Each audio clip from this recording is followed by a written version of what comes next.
Hello, everyone. Welcome back to a new It's a Progressive World interview. And we have the pleasure of being joined once again by Norman Finkelstein.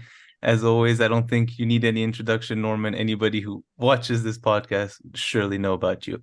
So please like and subscribe, and you can find timestamps down below. So, Norman, how are you? Of course, you have your latest book. I'll burn that bridge when I get there. But you've also been very active on your own Substack, and now you also have your own podcast.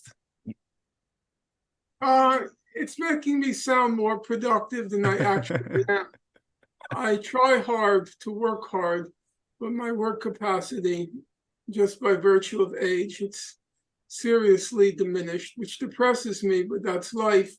The main problem is my reading productivity has gone down a lot, and two, um, mentally to work through an argument is just very, very hard. It's always been hard for me. I think it's hard in general to work through an argument, but the mental nimbleness and energy just isn't there where it once was. It isn't. And, Well, you know, I don't believe that, but I do agree with what you're saying. But I'm genuinely interested in this. What would be an ideal work day for you, or what did it used to be like?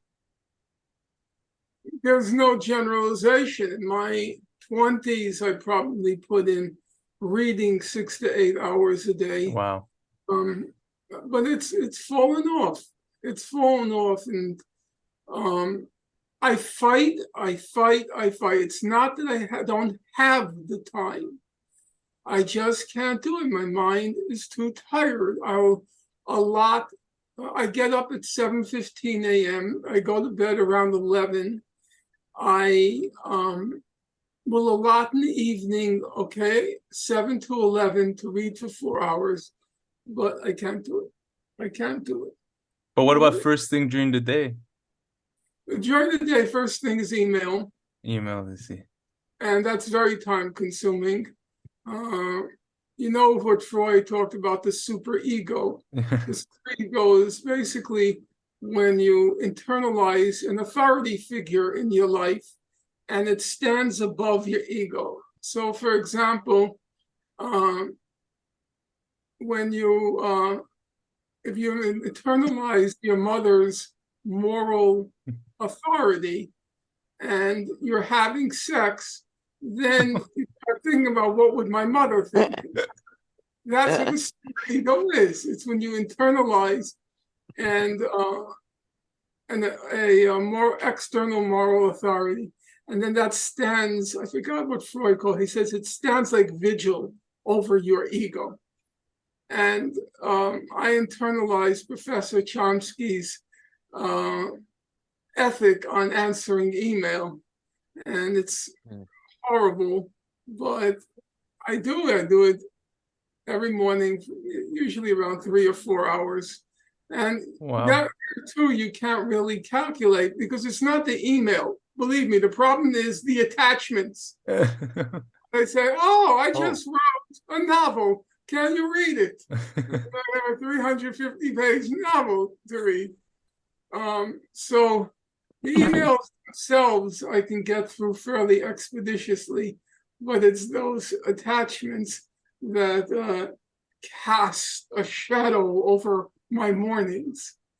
Afternoons are usually spent at the some sort of outdoor activity. During the summers, it's going to the beach and jogging along the seashore. But I have to get that fresh air in the afternoon. I'm very old-fashioned about these things. I believe in exercise, fresh air, and a very stringent vegetarian diet. And evenings is given over to reading. Or I should say, after the email, I'll usually put in about 2 hours writing. Okay. Whatever I'm writing, yeah. I And see. evenings is reading.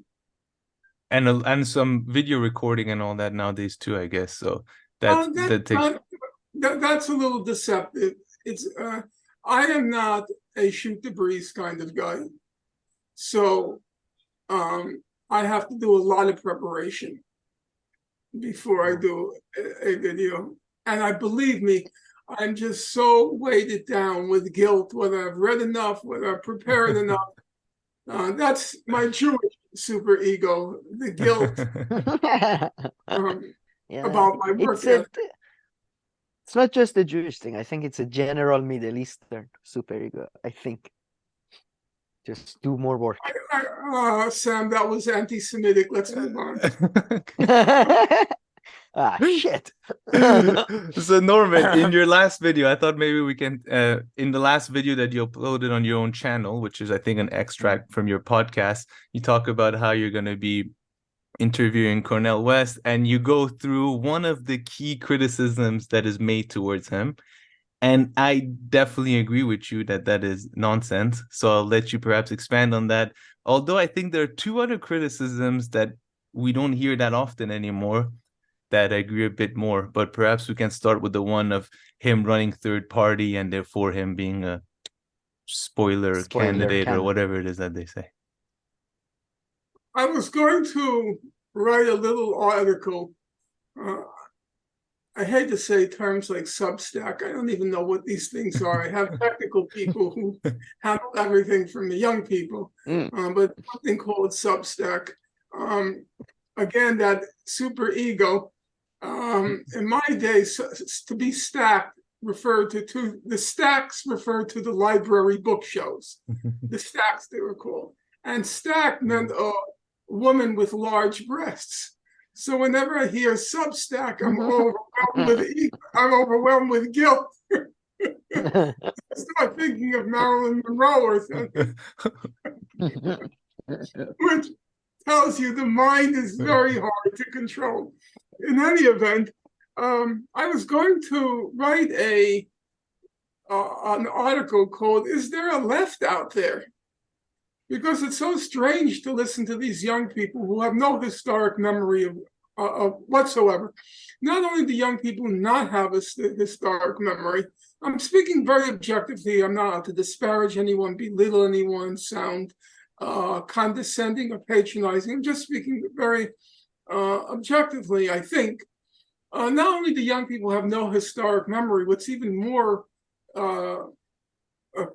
disturbing is they have no historical curiosity. You see, in my day, let's say I grew up in the 1960s and 70s, and we knew the veterans of the Communist Party.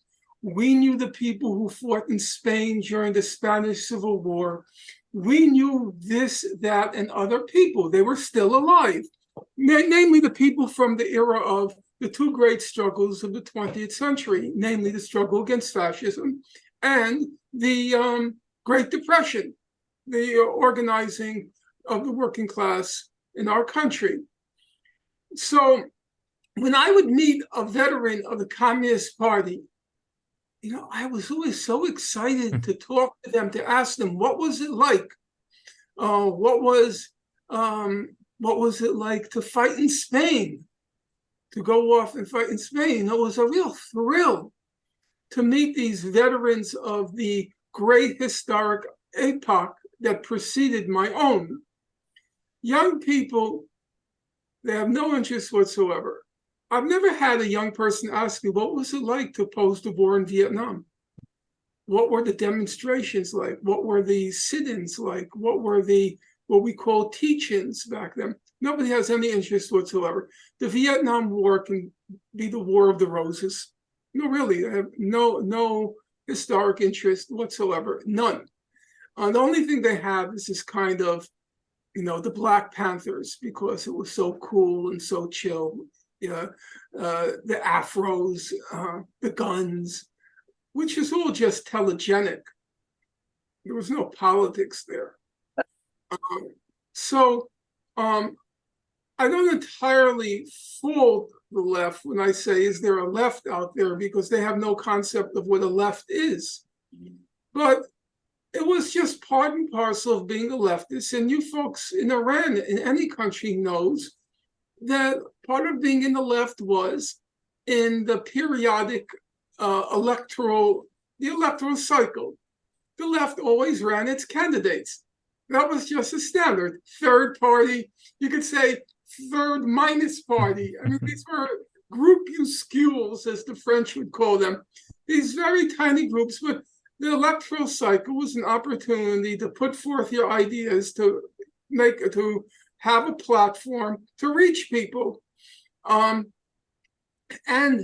the idea that you should fault Cornel West a year before the election's a year off, for even contemplating a third-party run just to present alternative ideas, to present a radical platform. That's number one. Number two, nobody could predict what's going to happen in the next year. It's impossible to predict. I think it's personally, I've never believed Biden was going to run. No, I did not. And I still don't believe it. I think his wife will tell him. Oh, now you mean the second time. Yeah. I didn't think he would run again for the presidency. At some point, his wife is going to. Yeah, I think it's still possible. His wife will step in and say, "Dear, I really don't think you should do this." So we don't know who the Democratic Party candidate is going to be. It's possible, not likely, but it's possible that Trump will be in jail. It's not impossible that that's going to come to pass. And what's most important, leaving aside the elite level, all the polls show 70% of Americans don't want a Trump-Biden election this year. Among Democrats, 51% of Democrats say they're looking around for another candidate. They'd rather not have Biden. So everything is, number one, everything is in flux. Everything is unpredictable. So why are people coming along saying, oh, if he gets 3% or if he gets 5%, are people's historical memories so short? Are they so tweaked, limited, that they don't remember that in 2016, nobody, least of all Bernie Sanders, expected anybody was going to come out to hear him? He thought he was just going to do, if I might return to what I said earlier, what old-fashioned leftists did. They used the opportunity of the electoral cycle to draw attention to their ideas. That's all he thought. He thought there'd be 10 or 20 people. Fast forward to 2020, were it not for South Carolina and the events immediately following it, when Obama picked up the phone and Pete Buttigieg and Amy Klobuchar dropped out, were it not for that 48 hours after South Carolina, it's quite likely Bernie would have won. At least that's what David Plouffe, who was Obama's campaign manager, has said. He said, had it not been within that short space of 48 hours that Klobuchar and Buttigieg dropped out, Bernie would have won the primary. And in the face of that, we're talking about less than 4 years ago. We're in 2023. That was 2020. To be so certain that Cornel West's candidacy is going to be a flop, that he can't possibly get at most maximum 5%. I don't think that, I could be wrong, but I follow politics pretty closely. I don't see any basis for that assumption. Do you remember everyone? Do you remember when I don't see any basis. Do you remember how everybody, for the Cornell not doing better than 5%? I don't see that. They're saying that's the outside, the maximum, 5%. Why? What's the basis for that? Do you remember that up until November, there were exactly two people who predicted publicly Trump's victory? Number one was the only political science professor in the country, the only one, Alan Lichtman, predicted a Trump victory, and Michael Moore predicted a Trump victory.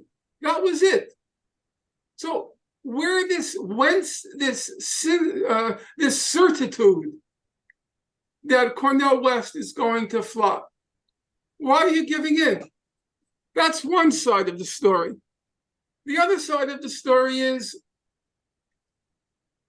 there are many possibilities between now and November. If Cornell gets 25% of the electorate, I think that's possible. That will be huge leverage against the Democratic Party. You can make very serious demands. You could say, you want my support? You're going to have to do A, B, C, and D. That would be really powerful leverage with the Democratic Party. Now, you might say, okay, they're going to give in to his demands, and we know what Biden will do, assuming it's Biden, the day after. That's fine. I have no problem with that argument. But then you have a movement in place. And then you could start step two. You made these promises. You made these promises in public. You betrayed us. Now we start with the sit-ins. Now we're going to jail. Now we're going to stop traffic. Now we're going to go into bridges. And we're going to go into tunnels. And we're going to, as we said in the 1960s, during the war in Vietnam, no business as usual. No more business as usual. There are real possibilities. Why are you throwing cold water? You call yourself leftists? You call yourself people on the left? It's pitiful. It's pathetic. It's such a constricted, constrained, claustrophobic imagination. The idea they can't even conceive a third party. These people, they can't even conceive it. No, I agree with that, and I mean, you could even go further, perhaps, and you don't even have to say, okay, maybe he'll do good, maybe he won't do bad, but then it's also relying on the lesser of the two evil arguments, which is also, I mean, in reality, given all the external circumstances, that Trump would be so much worse than Biden. Even that is not a very clear-cut argument or very evidence-based. I could understand that argument, and many people on the real left, people like Noam Chomsky, and I suspect, I can't say for certain, but Alan Nairn, you may or may not know him, people who are really the sharpest and shrewdest commentators, they do regard Trump as a serious threat. I don't like to use the word fascist because I think the word is just totally cheapened, but a serious authoritarian threat. Fine, I can understand that argument. However, even if you do believe that, and I can understand that, I don't want to in any way be dismissive of it, there are a couple of qualifications I would make. Number one, I think everybody would agree there are three major challenges facing our country and humanity in general. Number one, climate change.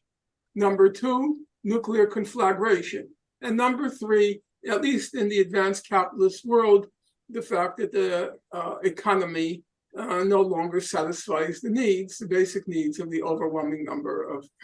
But on none of those things you can necessarily say clear cut that Trump would be much worse, even if he. I think on climate he's much worse. We can argue about it, but on climate I think he's much worse. On the economy, I would say probably Biden would be better, but I would say of those three, I would say the most imminent threat is nuclear war, and I think that Biden is much worse. I think we're sleepwalking into a nuclear war with Russia. It's being totally provoked by the United States, whether wittingly or unwittingly. It could be an accident, but we'll stumble into a nuclear war. I have said many times that many people talk about the threat that's posed if Putin is up against the wall or Russia is up against the wall. I don't think that's the real threat. The real threat is if Ukraine is up against the wall, because people who are seriously mentally ill now have very powerful weapons. The Azov battalions, the other Nazi and Nazi-like groups, which have tens of billions of dollars in the most sophisticated, cutting-edge technology, which given their mindset, it's perfectly plausible, credible, that if it looks like there's a Ukrainian defeat, a defeat imminent in Ukraine, they're going to do the Samson option. That's not a joke. They're going to take down the whole world with them. They can direct those weapons at Russian nuclear reactors. They have the capacity now. That's very serious. That's no joke. We're heading towards Armageddon. Biden said it himself. Admittedly, he's brain dead, but even brain dead people can say something along the way. Heading towards Armageddon. And we can quarrel about this. I'm willing to quarrel with my people, my comrades on the left who I respect, like Professor Chomsky or Alan Nair. I do not think Trump would have brought us to this point. I do not. Because Trump is fundamentally, I don't want to get into psychoanalysis here, which is pretty useless. Most people have trouble enough figuring themselves out, let alone figuring something else out. But Trump is by nature, by constitution, he's a builder. Hotels, golf courses, casinos. He doesn't want connections. What? Connections. Well, I would say connections. I would say he does not want to destroy. Now, it's true he's a bully, so he'll take out the Soleimani. How do you pronounce his name? The general who he killed? Oh, Qasem Soleimani. Soleimani. He'll take out somebody. Soleimani, who he knows they can't respond. They don't have the capacity to respond. He's a bully. That's his nature. But hey, we are any day now. We are about to bring down the U.S. imperial system. So I don't know what you mean about not being able to respond. Any day now. Any day now. Yeah. We are promised. You know what I mean. It's the same thing with Israel. Israel will attack Gaza. It won't attack Hezbollah. It knows there's a problem with Hezbollah. It doesn't attack. They're bullies. They pick on weaklings. But I don't think Trump wouldn't want to. You know, when Trump looks at the country, he's trying to decide whether to destroy it. There are two considerations. Will I suffer any material consequences in terms of a counterattack? Number two, he checks with his secretaries. Do I have any hotels in that country? I'm serious. Do I have any golf courses? Do I have any casinos? When Jared Kushner was Trump's representative, when he went to the Middle East, he didn't care about the politics. He was just looking around for deals. You know, he got $2 billion recently from the Saudis. That $2 billion fund they gave him. That's all they're interested in. So I know it sounds like cheap psychoanalysis, but the fact of the matter is the presidency is a very powerful office, and he really does get the last word. I don't think he would reach the point of a nuclear war, which will blow up the whole world, including his hotels, his casinos, his golf courses. I mean it. Would Biden blink in? Yes. They're certifiably insane. Blinken is a madman. He's got his Harvard pedigree. He's got everything. He's a completely insane madman. He did an interview a couple of weeks ago with Fareed Zakaria. Is that how you pronounce his name? He looks like Zakaria. Yes, like because me. I'm Indian. I forgot. I thought he's. Go ahead. Sorry. And Blinken is sitting there. Zakaria has this, what we call a shit-eating look on his face. And Blinken is sitting there. He says, since the offensive begun, Ukraine has taken over 50% of the territory that Russia was occupying. 50% since the offensive. The last big village they're talking about, it begins with an R, I can't remember its name, but day in and day out, they're talking about this big victory by Ukraine. Revelon, is that how you pronounce it? Do you know what I'm referring to? No, I actually haven't heard that. Okay. It was about a month ago, but they keep talking about it, I check every time they conquer a village. I go to Wikipedia to check what's the population of the village before the war began. Okay, you know what the population of the village was before the war began? 74 people. So 34? Jesus Christ. that's the number of people in a subway car at rush hour in New York City. More 70 people in my building. Yeah, exactly. Exactly. I have 74 apartment units in my building. Yeah, 74. But he says with a shit-eating look, Zakaria with the shit, he says, they've conquered 50% of the territory. I mean, these are maniacs. They're maniacs. Do you think, In some do you think respects, they're more divorced from reality than Trump. I do. So, of the three biggest threats, I feel the most imminent of those three threats is the nuclear conflagration, and there Trump is better. But I'm willing to accept I'm wrong on that. I'm not going to belabor the point. Yeah. I'm not going to dig in my heels. But that still doesn't address the problem of there's so much room for maneuver between now and November. We have no idea what's going to happen. It's so filled with variables at this point. 70% of the American people are ready for a third-party candidate. They say they don't want Trump and Biden again. There's so much possibility. It's bewildering that you would... Certainly, and a lot of people who say this, I mean, they're involved politically. So, I mean, what do they want? They just want to not do anything forever. I mean, I was a bit surprised when rank votes. No. Let me. I just to play the devil's advocate, and I'm not. This is about Cornel West, and I like to maybe question you about some of this stuff. But they would say, and I disagree with this, but the devil's advocate position would be that no, we should support a challenger from within the Democratic Party, like Marianne Williamson, or God forbid, RFK or something. So that's their, I guess, counter argument. But do you have any specific sort of response to that? I consider these judgment calls where reasonable people can disagree. Cornel West, yes, he's mostly been a scholar in his life, and he's also connected with grassroots organizations. He hasn't played the formal political game. However, he was deeply involved in the 2016 and 2020 campaigns for Bernie Sanders. He was really out there. No question about that.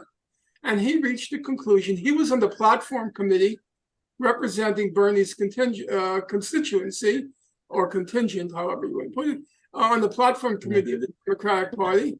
And he reached a conclusion that it's a dead end. Now, you might say, well, maybe it's a dead end. However, you do have the debates. You do have a large audience you could reach. But as the Democratic Party has made clear, there won't be debates this year. There's no possibility whatsoever that they would put Cornel West in the same debate stage as Joe Biden. It's not possible. No, I mean, or even Marianne Williamson or anybody else. Like, why would they? I'm sorry, it's going to sound sexist, but in my opinion, she's an airhead. She has some interesting things to say here and there, but she's an author she's an author of self-help books. What does she know about politics? Absolutely nothing. She's not even the author. She was just the promoter of a self-help book. I don't even know. It's Course of Miracles. I don't see why we on the left have to suddenly genuflect before anybody who comes along and fills the vacuum. No, I want to see your credentials. I want to see your political history. I want to see a history of involvement. I want to see your knowledge about the subject matter. I'm not going to come to vote for somebody just because somebody calls themselves a progressive and has a pretty face. I'm sorry. I'm way past that. It's the same thing with what's called AOC. What political history did she have? What involvement did she have? She was a waitress. Great. You know what? There are a lot of waitresses out there. Believe it or not. I have a friend. She worked for Kennedy too. Ted Kennedy, I think. She worked for Ted Kennedy? Maybe. I don't know. I think so. I don't see any political knowledge any political know-how. I don't see anything there. Have you ever heard a statement of hers that was coherent? No, I've not. I read them. At the beginning, she used to post her actual statements, and they were completely illiterate. And then she got the professionals to start writing them because it was incomprehensible what she was saying. No, it wasn't comprehensible. Did you read her statement the day after No, she no. started crying on the congressional floor when she didn't vote against the money for Iron Dome. For Iron Dome? Yeah, Iron Dome, yeah. Yeah, Iron Dome, I think. Yeah, you go No, back and look at the statement. Nonsense. If it were written in Chinese, it would have been as coherent for me as if it's written in English. So I'm not going to do that. I'm not going to disrespect the tradition to which I belong, to which I consider myself part. That's tradition. They would never put up somebody who didn't have very serious credentials as an activist in the movement, who's proven him or herself in the movement, who sacrificed for the movement. That's the kind of candidates we put up. We put up people who had a political track record. So I'm supposed to, Marianne Williamson, what's Marianne Williamson? I understand she writes, or now you tell me she promotes self-help books.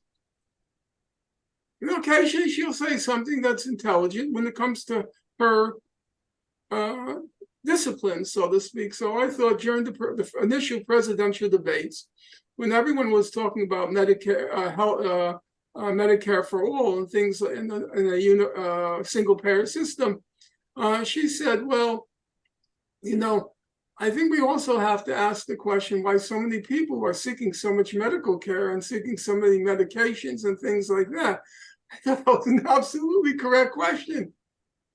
You know, in my whole adult life, my whole life, I've only been to a hospital once, and it was about 2 months ago. And except for being deluged with bills, I got nothing out of it. I got all these tests, all these procedures, made the hospitals rich, but I personally got absolutely, I stay away from them. But every other, people, for everything, they have a boo-boo. They're running to the hospital. There's something seriously wrong with that. So there I thought, okay, she has a point, because it's the same thing with mental conditions that, well, guess what? Depression is part of life. It's part of life. And you don't have to treat, every time you have a depression, you don't have to treat it with medication. You learn to tough it out. That's part of life. Nowadays, if a parent dies, you of course go into a depression, unless you hate your parents. And in which case you celebrate. Yeah, well, in that case, you do have a mental illness. If you kill them, I can see a case, but insurance is insurance. It's a good money. But so then the doctor said, you need to take medication. What do you mean you need to take medication? Being depressed when your parents die is normal. It usually takes 2 to 3 years to get over a parent's death. It's very tough. That's called brace yourself. It's called life. So at that point, she made a point because she's into self-help. So she understands it. But when she talks about Israel, when she talks about Russia, no, Marianne, have you ever, there's a Polish expression which my mother liked to repeat. You know what the Polish expression was? I'm going to say it for your listeners. Vysi sra jak dupa ma. Vysi sra jak dupa ma. I could see Sam is Googling it. He wants to get the translation. I'm going to tell you a translation. It's called "You're shitting higher than your ass." Marianne, please don't talk to me about Israel. Don't talk to me about Ukraine. You don't know what you're talking about. Forget it. So no, that to me is not serious. But I don't think, as we know, they're not going to allow debates with RFK. They're not going to allow debates with Marianne Williamson. So they're clearly not going to allow a debate with Joe Biden. They may not even allow a debate with Trump. They will figure out a way to get around it. Which makes sense to me. If I were them, I would not let him debate Trump anyone. Trump in the past year has been sounding very presidential. He's getting smarter. It seems that he's getting older. When he has these president interviews, he's actually making a little sense. Yeah. And he says very seriously, says, I don't think he can do a debate. I don't think he could do it. No, he's right. Now you mentioned he couldn't do it in 2020. Do you remember what a disaster it was on the debating stage in 2020? And there's been I was going to say, as Brianna Joy, there's been a serious cognitive decline. Well, until they reboosted him with some medication or something. I don't know what they did, but he went down and then he went back up. I don't know. Just before the debates in 2020, he just went back up for the debates, I feel. And then after the debates, again, it was down. Yeah, it was obviously some sort of steroid medication. Yeah. Yeah, so though when we discuss Dr. West joining the Democratic Party primary, it's unclear what advantages he's going to get there. He's going to lose the debating stage. He's going to be completely locked out by the mainstream woke media, which is the New York Times, the New Yorker magazine, Atlantic magazine, MSNBC. And even if he's not in the Democratic primary, Fox News is still going to seek him out because they want to undermine Biden and promote Trump. So when you do all the calculation, it's not altogether clear what he gains from being in the Democratic Party primary. As a number of people pointed out, 99% of Americans don't even know that there's a challenge to Biden right now. Yeah. No, that's the crazy part. Where's for president? Exactly. Marianne Williamson. So we can't just make assumptions. There's one guy in Tehran who knows. So, they've got a big reach international. There's one guy in Tehran who knows, who follows. So they have a big international following. Right. Exactly. But so, that's the thing. I don't see there's necessarily an advantage. And at some level, you don't have to march lockstep, but at some level, you have to defer to the judgments that Dr. West has made. He's worked with the Democratic Party, and he's decided after 2 election cycles, it's utterly hopeless. You can't budge them. They're going to rig it some way. You remember when Bernie ran the second time, it was typical in the Democratic Party, there would be 15 or 20 debates between all the candidates. When it came to the last election cycle, Debbie Wasserman Schultz, who was the Obama-appointed head of the Democratic National DNC, Democratic National Committee, she limited it to 7. Mm-hmm. And they purposely chose a Tuesday night because they knew nobody would watch. Yeah, these are utterly ruthless scoundrels. Whether Cornell, even if he started complaining, he wouldn't have a platform. So no, definitely. I mean, especially that's what I find ridiculous. Even if I were to accept all their criticism of third party, but then they think the other strategy is much better. And I mean, then I'm like, okay, I mean, fine. If you think third party is useless, then the other one too. I mean, where are you getting that? But yeah, Sam, go ahead. Then I want to ask you about 1 or 2 other criticisms about Cornell. But yeah, go ahead, Sam. Just to another devil's advocate, they would say that because if the third party plays a role in the downfall of Biden, then the third party agenda is going to get trashed in the future, sort of like what happened with yeah, I mean, I agree with you. Yeah, but they say they say that what's happened after Ralph Nader would happen to the third party, I mean, again, I don't buy this, but that's their argument, I guess, that the reaction would be so negative to Green Party playing a spoiler that Look, it would be, yeah. look, those are all possibilities. I'm not going to discount it. We should be careful about three things. Number one, did Ralph Nader and Jill Stein later, did they actually cost the Democratic Party the loss? There was all sorts of debate about that people who voted for Ralph Nader and Jill Stein would not have voted for the Democratic Party candidate. They would have just sat home, myself included. Okay? People like myself would have just sat home. So that's a problematic assumption. Number two, when we talk about people who blame them, it's not most people, it's not most voters, it's the Democratic Party leadership. They're the ones who blame. Most people don't care. Most voters think she lost because she deserved to lose. She lost. It's called an election.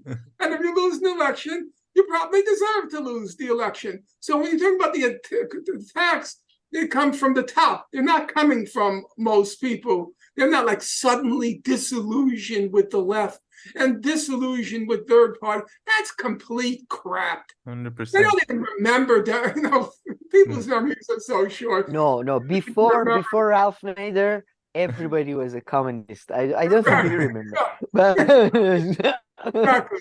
And the third thing is, as I've written, and I'm sure you guys haven't read because it's longer than a tweet, as I've written, there are many ways to get around that.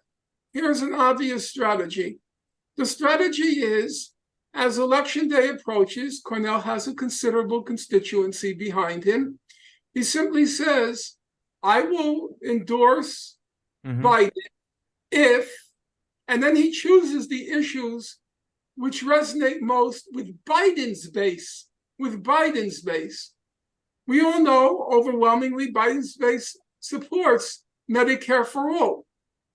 We all know Biden's base supports a substantial increase in the minimum wage.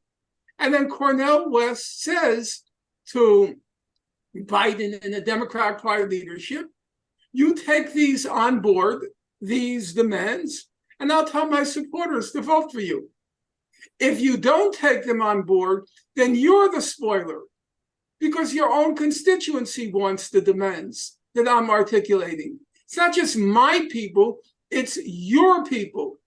They want those demands. So you're the spoiler. And then put the whole onus on Biden. And then you can imagine there will be a summit between Biden and Cornel West. It'll be very dramatic. The meeting between Biden and Cornel West, with Cornel having armies of his own in the face-off. And I don't know what's going to happen. Maybe Cornel West will be able to pull it off. Maybe he won't. Maybe he will succumb to the pressure and still tell people to vote for Biden. I don't know. You don't know. Nobody knows. Guess what? That's called politics. Let's see the politics play out. Why are we such a rush to throw cold water on what might be an even more historic campaign than Bernie's? Cornel West, I would have to say, the range and depth of his knowledge is dazzling. I've sat down and read through a lot the past couple of weeks. There's a real mind there.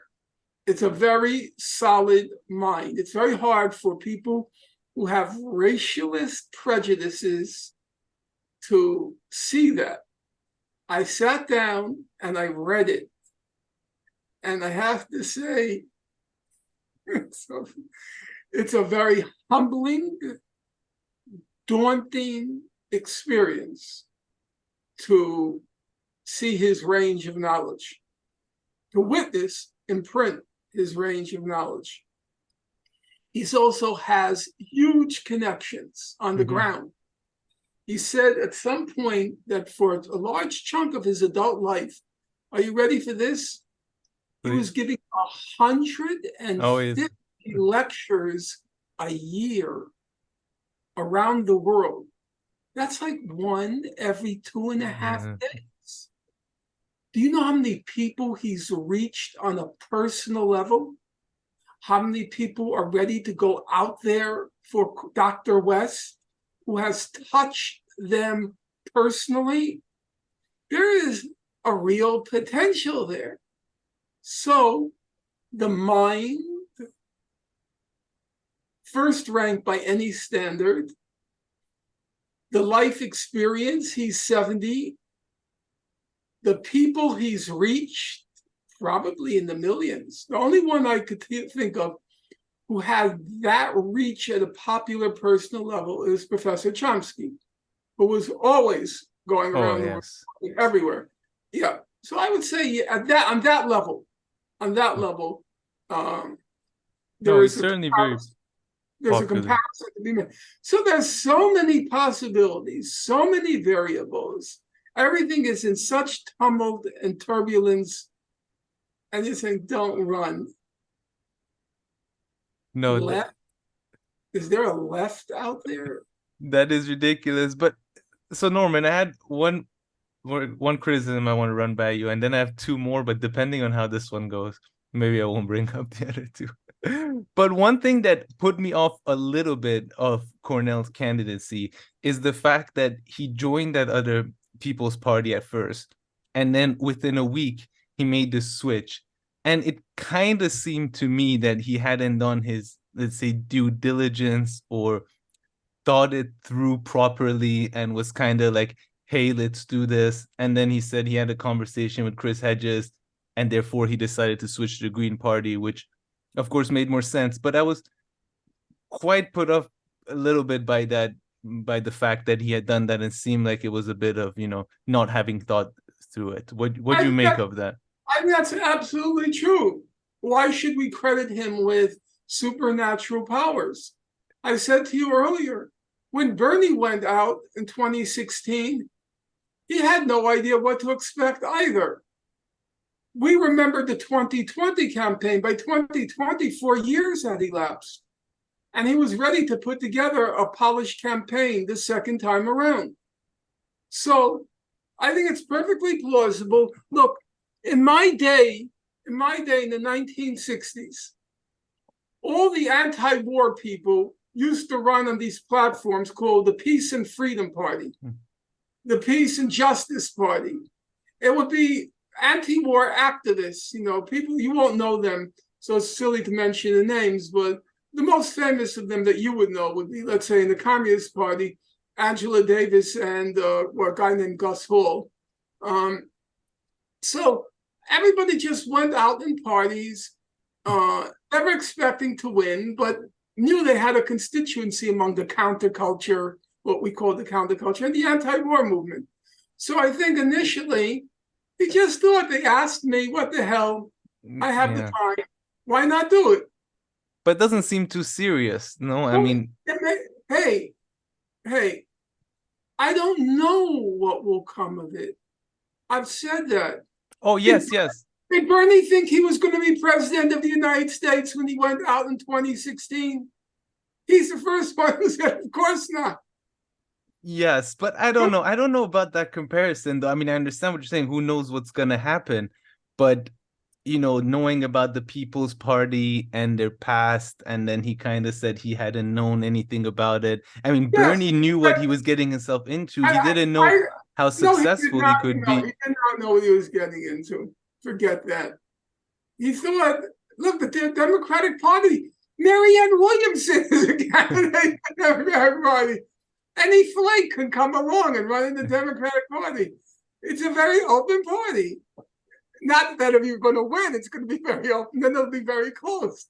So he was just doing his, because Bernie's an old-fashioned socialist. You go on the stump, it's called, you get on your soapbox and you start attacking the capitalists and the greedy capitalist class. That's what a socialist is supposed to do. So that's all he thought he was doing. And Cornell, as I said, he's a child of the 60s, like myself. Cornell and I are the same age. He actually attended graduate school at the same time. Oh, were you He probably, classmates? yes, but I didn't know him. And he most certainly didn't know me because I was not to be known justifiably. Except probably as the only Maoist on college campus. In any event, he probably thought this was like the Peace and Freedom Party. Remember, I'm not singing the praises of Cornell. I know Dr. West. I don't know what's going to end up. He may turn out to be a flake. He could be. I don't know. But I'll tell you a funny thing about Cornel West. We have these crazy sects in the United States. I mean, supremely crazy. We have some remnant Maoists. It's called the Revolutionary Communist Party. Okay? The craziest Maoists on God's earth. And the head of it is a guy named Bob Avakian. Avakian. You could Google it, Bob Avakian. Okay? Do you know Cornell goes and speaks before their group? Oh. I'm serious.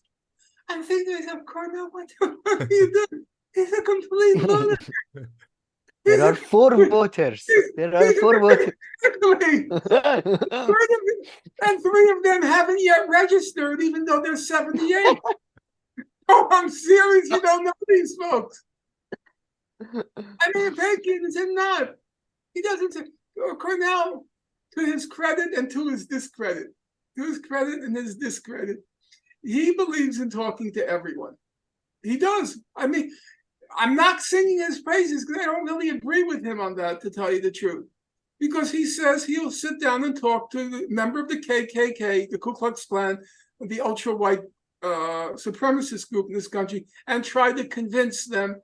And I was writing this morning, I was preparing questions for his candidacy, and I said, I can't agree with that. I think that's just hugely disrespectful to the dead. He would talk to Nazis, Brother Adolf and Sister Elsa Koch from the concentration camps, who was reputed, it's not true, but reputed to make lampshades from Jews. Brother, sister, I said, no. Cornell, no. Stop calling everybody a brother, Cornel. You need to limit the brother sentiment. He believes in it. I know. I could see it. Same thing with Martin Luther King. Martin Luther King, it wasn't show. He was deeply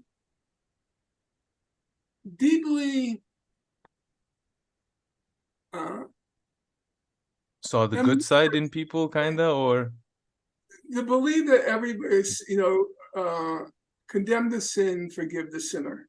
That he believes it. So for us, I don't accept that, because I think you miss when you have that attitude, you miss an important point.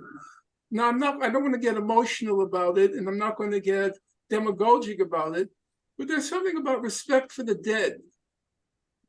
You have no business calling somebody brother or sister who shoved your family into a gas chamber. You don't have that right. That is a disgusting sacrilege on the dead. So I can't accept that, not just for me personally, but for those who are not in a position to forgive. And the only one, in my view, who has a right to forgive are the ones who, alas, are not in a position to forgive. So, that being said, it is true that Cornell will talk to anybody. He said it and he acts on it. Just to sort of I don't agree, continue. but I have to acknowledge his consistency there. I don't know how consistent he would be if it were his grandmother who were raped when she was 13 years old by the plantation owner. I don't know. And I don't think he could look his mother in the face, calling the plantation owner, brother. Mm-hmm. But as I said, I'm not singing his praises, but the fact of the matter is he does talk to everybody. Even to people who are quite rude to him to his face, you would say like Jimmy Dore. I mean, he still kind of ended those interviews on brother. But I have two more criticisms I also want to I think bring up. Sam wanted to ask something. Go ahead, Sam. No, if you have something on the Jimmy Dore interview, please go ahead. No, But I but just it's want to say that Cornell, I want to say, but go ahead, Sam. yeah, about the Cornell thing kind of gets to my bigger, it's not, I don't think Marianne route would work or anything, but I would say that it does kind of like Cornel West seem to have the same attitude that you follow international politics, so like the Jeremy Corbyn. He's kind of closer to Jeremy Corbyn in some ways, I feel. And frankly, Jeremy Corbyn became the leader of the biggest socialist party in Northern Europe, like with the highest membership. They passed 700,000 people, and he didn't do anything with it. He did not do anything with it. I He don't really, promoted the people who would go on and undercut his administration or shadow administration. So yeah, sorry, just that's my word. Like I don't know if like what's the point of even electing these people to positions of power if they're just gonna be talking. Sorry. I think you have to look at it multi-dimensionally. I hate to use polysyllabic words like that. I sound like I'm postmodern. Yeah, but you have to see it from many sides and many facets. Number one, it's getting a message out. Number two, it could, not necessarily, but it could act as a catalyst for building a movement on the ground. If Cornell does not do what Bernie did, which is to say, close up shop after he endorsed Biden. Number three, this election year is up for grabs. He could get significant leverage. And then the question is, what does he do with the leverage? Bernie did nothing with the leverage. What he does with the leverage. So as I said, possibilities, potentialities. I don't believe it's a done deal that Cornel West will be a disaster, that he will be ill-prepared for the occasion. I agree with what, Sam and Cam. I agree. I felt exactly as you did. There was something a little bit too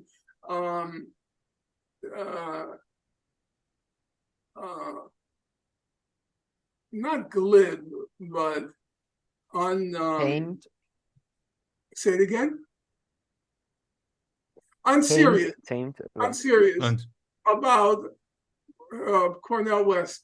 But I think what happened was he just figured they're like the Peace and Freedom Party from the 1960s, or even Bob Avakian from the Revolutionary Communist Party. Said, come on, Cornel, run on my party. What the hell? He's a nice guy, your brother Bob, and he'll do it. Bob. And then when the news got out, I think a bulb went on in his head. Hey, this might be real. There may be a possibility here. I'm 70 years old. I am a smart guy. I have 50 years experience. Why shouldn't I run for president? Really? If Marianne Williamson could run, why shouldn't I run? So I think then it started to sink in on him. This could be, because the news immediately went out, Cornell runs, and start to panic in the Democratic Party leadership. So he got more serious about, at the beginning, but you have to know the type. That's why I knew the type. Everybody in the end, there was a famous doctor named Dr. Benjamin Spock. You can look up these names later, just put them down. Benjamin Spock. He was a famous pediatrician. And he had written this classic book of the 1950s called Baby and Child Care. And he was very active in the anti-war movement. Okay? And then he runs for president in the Peace and Freedom Party. That's how things were in our generation. There were tiny little groups. So I figured he just thought, what the hell, they want me to run. Yeah. And then suddenly there was this huge media reaction. And that's when he thought, this could be serious. I think it occurred to him, well, really, if you think about it, who would be a better candidate at this point? Who would be a better candidate than Bernie Sanders was in 2020? I couldn't offhand think of somebody. He's smart, he's committed, he's principled, he has a long track record. People believe at least he speaks his mind and speaks with consistency. If you wanted somebody to take the baton from Bernie, I think he isn't the obvious choice. Look, we have to go, fight hero worship. We have to fight personality cults. On the other hand, people are desperate for a voice in this as the darkness descends on our country and our planet. He's not the worst. No, certainly. And he is awful smart, and he's got the track record. Maybe not the track record you would want. He wasn't part of a party or a movement, but he certainly has a lot of connections, and he's credible. I have to always be careful. I told the folks who I work with on the podcast, we don't want to come across as groupies, and we don't want to have egg in our face. Namely, he turns out to be a very weak read. If he is, then you weigh it, you judge it, and then maybe you drop out. No, okay? I think, yeah. But right now, I think he's a realistic possibility, and I would like personally to give it a chance. I want to see what happens. No. I think you're being very fair, and I mean, you can look at things in different ways. I mean, someone could say, "Oh, well, at least when he heard about this better option, he quickly changed his mind and he wasn't stubborn." But here are two other criticisms, and perhaps you might find them ridiculous. But unlike with you, I wasn't necessarily didn't know too much. I mean, of course, I knew who Cornel West is, but I hadn't watched too much on him. Like on you, I had bought your books before when you went on Reality Asserts Itself with Paul J on the Real News Network and did this 8-part series. I was obsessed with those interviews for a long time. But with Cornel West, I didn't, I wasn't that much into him ever. So first there was the whole thing about how he switched parties that kind of put me off. Then recently came out that he owes 500,000 in taxes, which I also again found a bit weird coming from someone like him. And this last one might be a bit too crazy, but that, I'm judging him or holding him on this, which is I found out that I think Sam brought this to my attention, that he's been married 4 times. And that again, 5 times. And that also added to me thinking, I don't know, it just made, if it was somebody else, sorry, but if it was someone else but Cornel West, I would have judged them very hard on being someone who's not serious, who doesn't think things through. And yeah, I don't know what you make of those. Am I being ridiculous?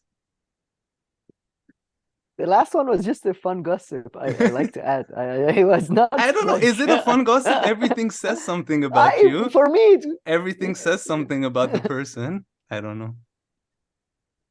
Sam, have you ever read Cornell on philosophy?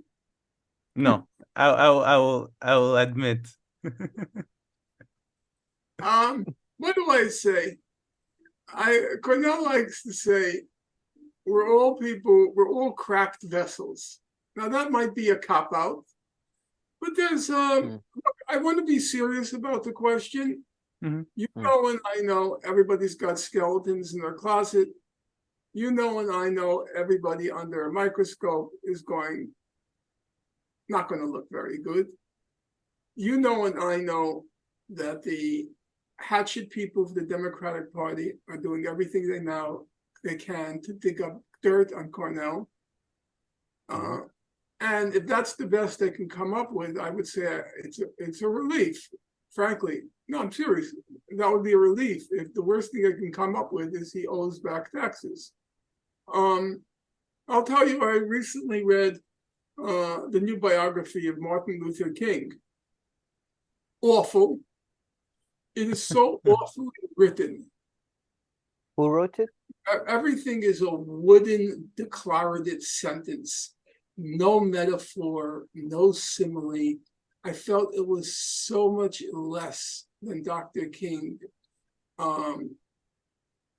deserved. But why do I bring it up? One of the things that was interesting about reading the book was Dr. King was a man consumed, eaten away by guilt, because he had a very promiscuous private life. He was unfaithful in ways hard to calculate to his wife. He had so many mistresses and so many different affairs, juggling the balls, so to speak. I know that's a bad metaphor at this moment, but Perfect metaphor for them. a perfectly bad metaphor. In any event, he was a man consumed by guilt because he always felt he didn't deserve the praise that he was getting, that he hadn't earned it because he was so flawed as a human being. And so I think we should acknowledge that despite all, King was a very remarkable person. You know why he was so remarkable? We know what's the most remarkable thing about Dr. Martin Luther King? How ordinary he was. He was ordinary, but then extraordinary. It's a very hard thing to, as Oprah would say, wrap your mind around, because he was not a particularly good student. He never particularly stood out in anything. And yet, he ascended the most sublime heights of a human being, to the point that the night before his death, he delivered his own funeral oration. It's the most moving scene you'll ever witness in your life. When we get off, I'm going to ask you to make a promise. Just go to Google and Google Martin Luther King last speech, Memphis, MEMPHIS. And you will carry it with you the rest of your life. There is no more sublime or majestic moment than bearing witness to that speech. So I say, yes, he has his flaws, as did Martin Luther King. Yes, he had his flaws. Yes, I wish he didn't have those blemishes. But if they're the worst, these hatchet men and women, these crooks and thieves, if that's the worst they can come up with, then I can breathe a very deep sigh of relief and say, Cornell, onward, Christian soldiers. No, that is true, Norman. I understand what you mean, and now I'm very curious to check out this speech by MLK. But no, you're right, and you're right. But when you post this, at the end, put the speech. You can put there's a 2-minute version. There's a 2-minute version. You will never in your life witness something like that speech. And this was a man consumed to the point of morbidity by his own imperfection. And he was imperfect. Certainly. And I think we're over an hour. How long do you intend to go? I think what we should do is just make these fairly regular and just have like hour-long conversations. Because anyhow, people would love that. We would love that. Yeah.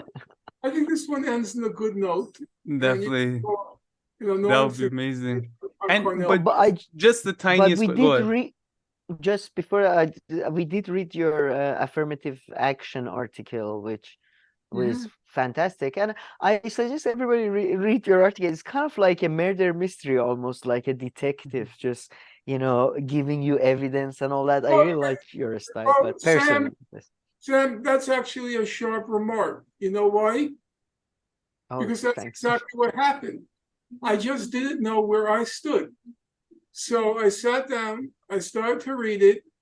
First, the majority opinion by the Chief Justice, John Roberts, then the concurring opinions, then the dissenting opinions. And it was a kind of mystery for me. I was figuring out where I stood on this. So each comment, each block comment was, okay, this is where I stand now. This is where I stand now. Let me hear the best arguments on the other side. And going back and forth, hearing all the arguments, and at the end, reaching a conclusion where I stood. So that's exactly how it was written. It was not written in the I know what I think and I'm going to make my argument. No, I didn't know what my argument was. It Oh, was no, for me it comes across. it was a very useful intellectual exercise because it shows the utility of listening to both sides, hearing out both sides, and then reaching a conclusion. I could not possibly have written that unless I had before me both the majority opinion and the dissents, because I knew each of them was going to make the best possible case. And they're going to bring to bear their army of researchers and assistants and law clerks to make the most compelling case. So that to me, I'm a strong believer in my adult life of John Stuart Mill, his little book on liberty. And one of the things he talks about, free speech in general, letting all sides, nobody has monopoly on truth, listening to the other side because they always have something to contribute. And also he has a lot to say about the importance of the devil's advocate. And each side was the devil's advocate for the other side. And that was very good. So at the end, I felt like, okay, now I've read the best arguments on all sides, so I can feel confident that the conclusion I've reached is a reasonably valid one. Not certainly, but reasonably valid. So that's exactly how I wrote it. I didn't know where I stood. Yeah, no, it's not like other kind of scientific paper, other kind of, yes, papers that you publish where you put your argument at first and then you know what it is and then you break it down. It is very interesting. And sorry, Norman, so last little thing. So your podcast, though, it's an interesting format. Are these people that you invite to come, do you know them, or what's the relationship that? I don't know them, they know me. Your friend, yeah, well, obviously. So I like to teach, and I'm not going to be a martyr. I'm not going to be pitying myself. That's contemptible in light of the sacrifices that other people made in their lives for the cause. But I do regret I didn't have a chance to teach, because I do enjoy the teaching process. I like to listen to people.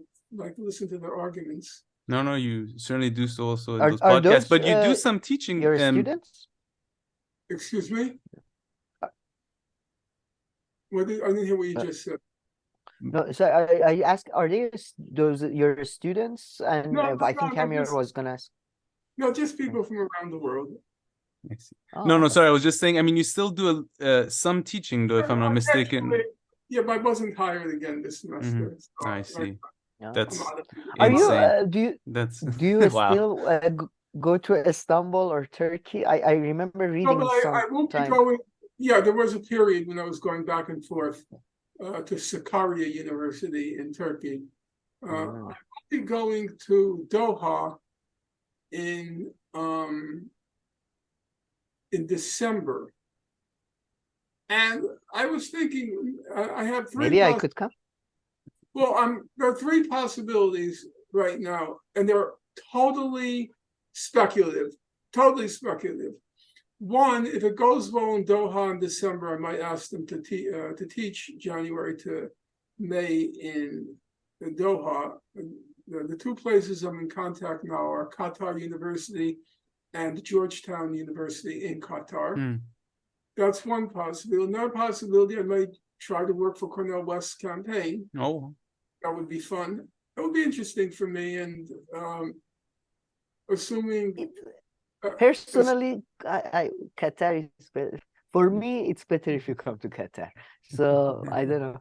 Then I can Wait, come visit you. what's the relationship? I don't know the geography. What's the relationship between Georgetown University in Qatar, in Doha, and Qatar University? I assume they're right near each other. Am I wrong? No, I they mean, must Doha's be. a small Qatar place. is, There must be. yeah, very, very small. Yeah. Yeah. A second possibility is to work on Cornel West campaign. But that would mean I would lose my critical distance, which is a problem. Because you're working for somebody or running their campaign. And the other thing is he might consider me too much of a liability, which I understand, they'll use it against him. That he has his Holocaust denier and supporter of Hezbollah on his staff. So, and the third possibility is if I can get a job at a small college somewhere in the South. I'm thinking, I see. Well, thank you so much for You talking say- to us, Norman. We truly, really, No. really appreciate you taking this time to talk to us. Yeah, and I was just gonna say you say that Holocaust denial might be a liability, but have you seen some of the recent people around Trump and DeSantis? I mean, could be assets in some circles, I feel. No? I'm not sure who you have in mind. I think no, I won't say it because he'll get me in trouble. So we'll be in touch, and very nice to see you guys. You're a very pleasant presence on the web because you're both serious but also funny and down to earth, and I enjoy listening to you guys, and I wish you the very, very best. Thank you very much, Norman. You Sure. too. Really appreciate you talking to us. Have a Okay. good day. Have a good weekend, and good luck with the interview on Monday. Yeah, thank you so much. Bye-bye. Thank you, Norman. Thank you, Have a thank good one. All we say to America is be true to what you said on paper.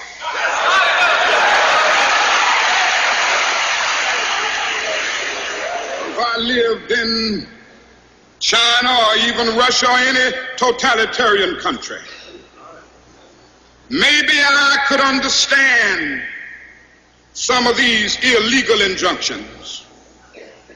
Maybe I could understand the denial of certain basic First Amendment privileges because they haven't committed themselves to that over there. But somewhere I read of the freedom of assembly. Somewhere I read of the freedom of speech. Somewhere I read of the freedom of press. Somewhere I read that the greatness of America is the right to protest far right.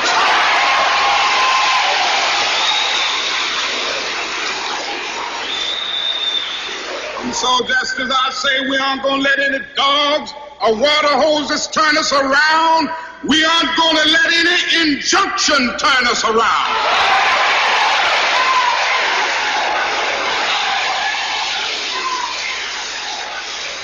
Well, I don't know what will happen now. We've got some difficult days ahead. But it really doesn't matter with me now because I've been to the mountaintop. I don't mind. Like anybody, I would like to live a long life. Longevity has its place. But I'm not concerned about that now. I just want to do God's will. And He's allowed me to go up to the mountain. And I've looked over and I've seen the promised land. I may not get there with you, but I want you to know tonight that we as a people will get to the promised land.